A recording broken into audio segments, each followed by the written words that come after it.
Hello students, today in this video I will be discussing here that the Avogadro's law as well as the ideal gas equation. In earlier video we have discussed the behavior of the gases, that is the Boyle's law and the Charles law. I think there is no problem. So in this video we will be continuing from the Avogadro's law. Avogadro's law said that when the pressure and temperature both remain constant, the volume of a gas is directly proportional to the amount of substance present in it or the number of molecules present in it. That means if we consider that when pressure and temperature both remaining constant, then volume of a specific amount of gas is directly proportional to the number of moles, or V varies N. That is the Avogadro's law. So we can actually recall here that the Boyle's law said that the V varies 1 by P when temperature and mass of the gas remain constant, and here it said that the when V varies, Charles law said that the V varies absolute temperature T when pressure and mass remain constant. Now when pressure and temperature remain constant, that is the Charles law said that the V varies N. Now we will be discussing about the ideal gases. What are called ideal gases?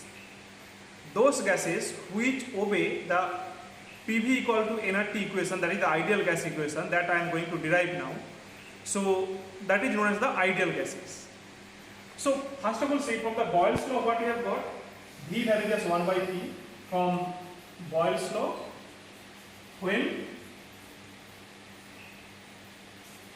temperature and mass are constant.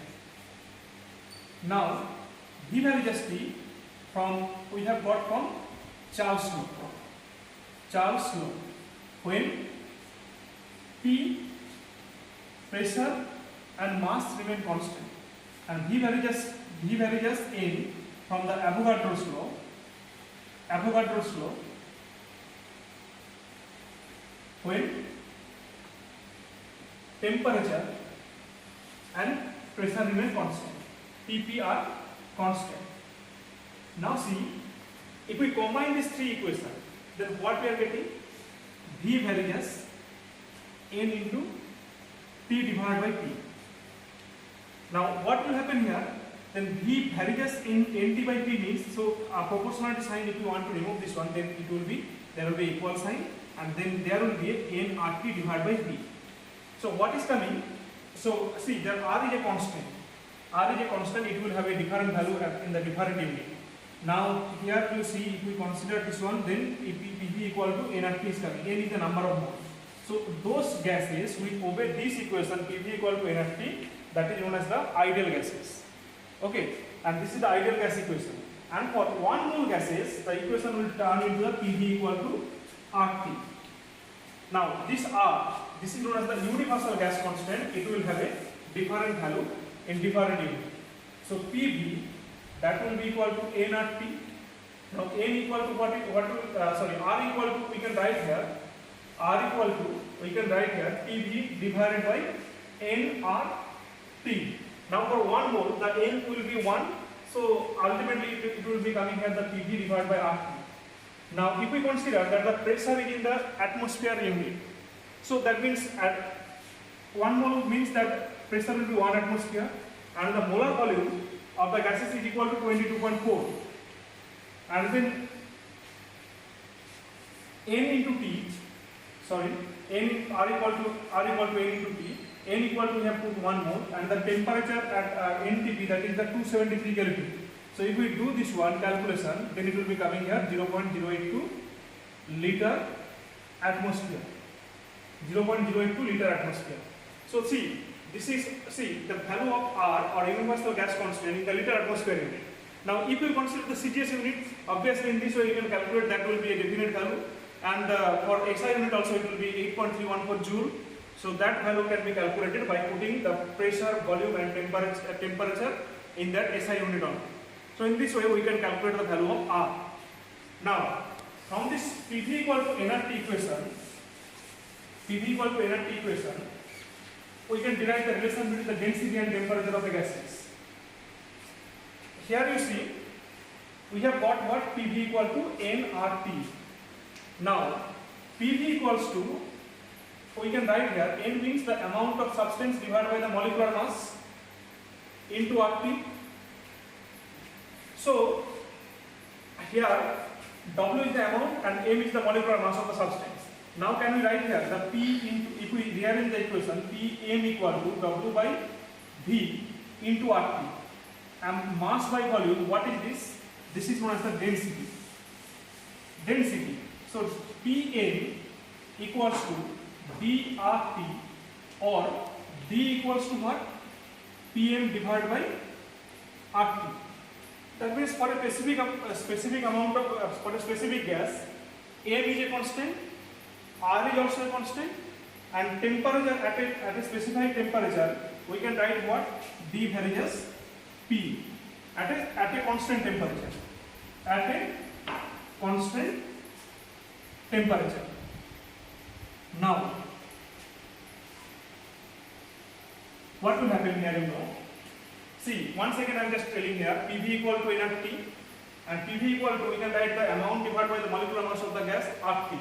So Pm equal to W by V RT, and then Pm equal to dRT we are getting, because density equal to mass by volume. Now D equal to what we have got? Pm divided by RT. So D varies P at a constant temperature. This is the relation between the density of a gas and the pressure at a constant temperature. Now, another law you have to read, that is known as the Dalton's law of partial pressure. What is this Dalton's law of partial pressure?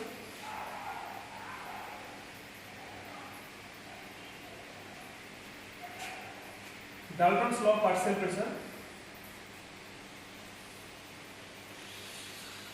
If in a closed cylinder, two non-reacting gases, suppose oxygen and nitrogen, are placed, then the total pressure exerted on the wall of the cylinder will be equal to the sum of the pressure exerted by the oxygen and sum of the and also the pressure exerted by the nitrogen.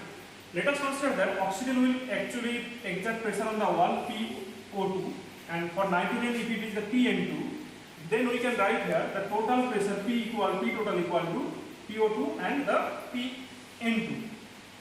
Now, if we consider these are all ideal gases, then we can find out a relation between the partial pressure of the each individual gases with the total pressure and the mole fraction. Let us consider here A and B are enclosed in a cylinder whose volume is V. Now, here you see, I am just considering that the Na is the number of mole and Nb is the number of mole present of A and B. So, individually, if we consider the partial pressure of A, that will be what? Na into RT, if the temperature is the T, divided by V. From the ideal gas equation we can get it. Now, if we consider here that the partial pressure of B, PV, will be equal to what? Nb into RT divided by V. From the ideal gas equation we can get it. Now, total pressure, if we take here, total pressure is the P. So P total, that will be equal to what? The total number of moles. How much mole is present? Na plus Nb into RT divided by V. Now, see here, this is the equation of P total. Let us take that this is equation 3 and this is equation 1 and this is equation 2. Now, if we divide equation 3 by, if we divide equation 3 by equation 1, then what we will get? P total divided by P1, PA equal to Na plus Nb divided by Na. Here it should be the RT divided by V. RT divided by V will be left here. And here also it's there RT divided by V. RT by P and RT by P will cancel. Now here we can write PA divided by P total equals to what? NA divided by NA plus NB, and this is what? The mole fraction. So can we write here the PA divided by P total equals to XA. So can we then see the relation is coming, partial pressure of PA is equal to the mole fraction into the total pressure of the gases exerted in the cylinder. That is the relation, PA equal to PA XA into P total. So similarly it will be coming here the PB equal to XB into P total. Okay, that's all in this video.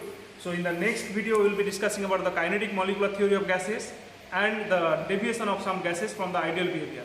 And remember it, ideal gases are those gases which obey the equation PV equal to nRT under all condition of temperature and pressure. But in reality there is no such gases, and all the gases behave really, but they actually behave ideal, like ideal gas at a certain condition. So in the next part of the chapter we will be discussing that. I hope that this video will help you to understand these things. That's all. Thank you.